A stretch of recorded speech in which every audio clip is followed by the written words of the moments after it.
What's going on YouTube? Jamie the Kid 00 here. I'm having a little experiment. I just downloaded Hypercam, so I'm going to try and bring you a new deck profile. This is the one I know a few people have been calling out for, is a remake of my old Worm deck from ages ago, kind of what I would do this format. And I don't actually have the cards anymore, so I figured, hey, let's download Hypercam, do it with Dueling Network, see how it comes out, and see if I can get Windows Movie making it work. So let's get into it. Alright, this has been sorted by Dueling Network. This isn't the order I'd place it in. But to start things off, we have two copies of Evil Dragon Ananta. Evil Dragon Ananta, I feel, is a staple boss monster in Worms, as they don't have that many that you can literally just simply drop. They have that in Gauze, and I don't even play Gauze in this deck. Ananta is awesome because the very fact that you can banish all the stuff that you, future fusioned with, giving you a really beastly kind of boss monster really easily, at very low cost, and the very fact that even if you bring him out with one removal, if you can bring him out on 600 defense and sit him there and safe zone him, he's just going to sit there and be a cannon and pop off your opponent's cards because of his end phase effect. Really awesome. I play two Genex Ally Birdman. Now originally when I was building this, I didn't like the idea of playing those. I still kind of don't. But it's the very fact that it gives me access to this guy, Genex Ally Triforce, who has the effect when he uses a light material, worms are all light, that once per turn you can select one light monster from your graveyard and special summon it in face down defense position, which ties in very well with this guy, which we'll get to in a bit. Otherwise I run the one honest because worms don't have very high offensive power and this really catches people off guard. And if not, you can set it, it's a 1900, it's decent enough. Alright, getting on to the actual Worm component, we play 3 Worm Carteros, because Worm Carteros is your main searcher. It's going to get you into these guys, or get you into Tentacles if you have field advantage and you're going to go and try and press for game. Really awesome card. Also, because we're playing Heatwave, which I'll get to in a bit, you really want to keep those settable monsters kind of high. You want to have a lot of cards you can just set and sit on for a turn. These are some of them. Moving on, we have 2 Worm Kings. I know in Robert Boyagin's build 2 formats ago he played 3 and 2 Queen. I felt like that was too many boss monsters for this build at the moment. It would make it quite inconsistent.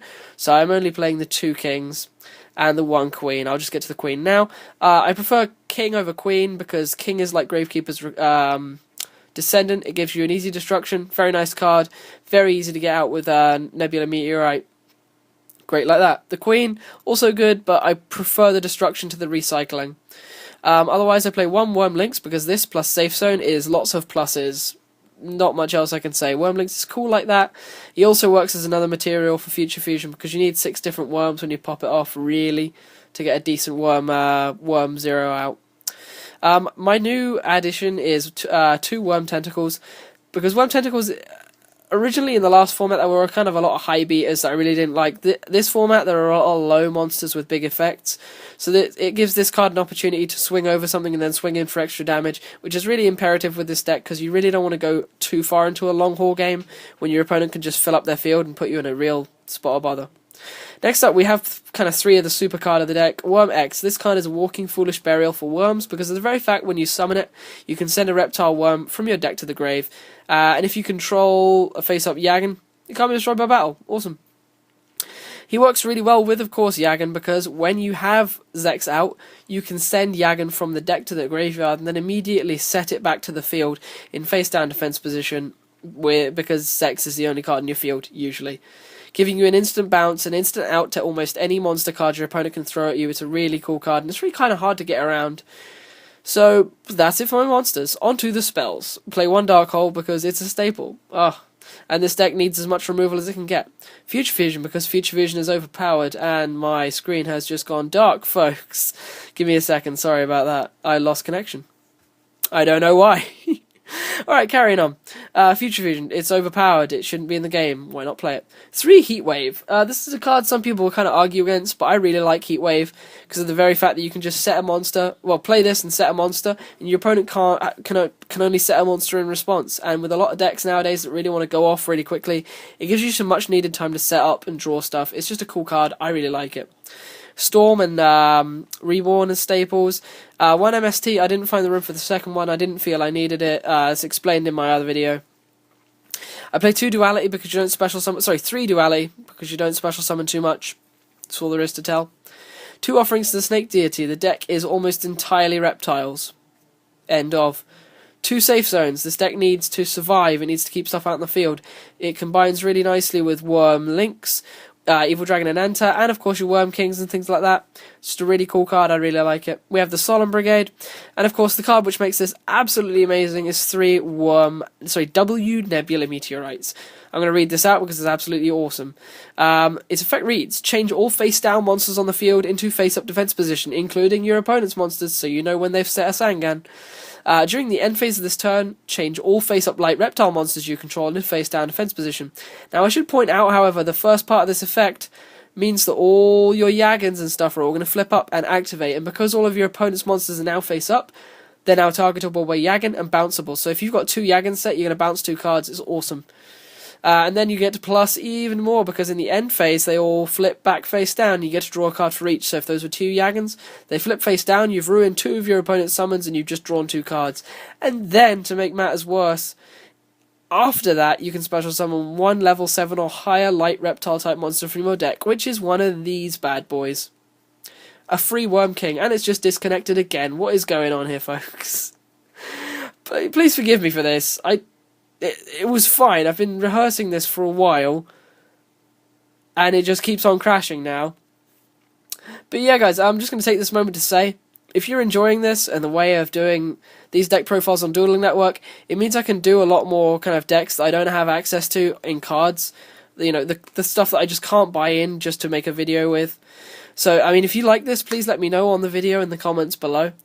I'm still waiting on this resetting. I'm just going to try and get it sped up a bit, but I think I've lost my connection. I really don't want to do a retake, so you guys are just going to have to sit here and let me reload this. There we go. Come on, computer. Come on. Ladies and gentlemen, this is why Jamie the Kid hates technology. You've seen the update. You've seen why I hate Windows Movie Maker, and I'm about to have to use it again. But yeah, guys, let's just talk about the extra deck while it's loading. Here we go. The extra deck is, if it loads, come on. Dueling Network, why you hate me so? Why can't you let me do a video? Alright, let's talk about the extra deck. The Xyzes that I play were 2 Utopias, a Zen Mains, and 2 Zen Meisters. Here they are. Down by here. The Zen Meister is just in case card. I don't have that many ways to wake it. It's just in case.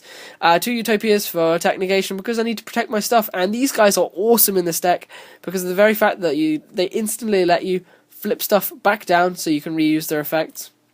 And it flips them straight back up in the end phase, which means you get to get them really, really quickly. Which is really awesome with links. Because during the end phase, if it's face up, you get to draw a card. Happens in the end phase. Cool card. The 2 Worm Zeros are in here for Future Fusion. I put in 2. I don't know why. Looking at it, but I put in 2. And then for the extra deck, I've just placed Staple Synchros of Allied of Justice Catastor, 1 Black Rose Dragon, 1 Brionac, 2 Genix Allied Triforces for what I mentioned before with the light effect that lets you bring stuff out, which is awesome. A Mistworm, just in case. And a Starless Dragon. And I left this last space clear because I haven't built the side deck, and that would obviously be space for Chimera Tech Fortress Dragon when I put the Cyber Dragons in the extra. Anyway, guys, this has been Jamie the Kid 00 testing out Dueling Network and its horrible, my horrible crashing internet. But yeah, guys, thanks for watching. Let me know what you thought of this, and I'll see you in the comment section below. Peace out.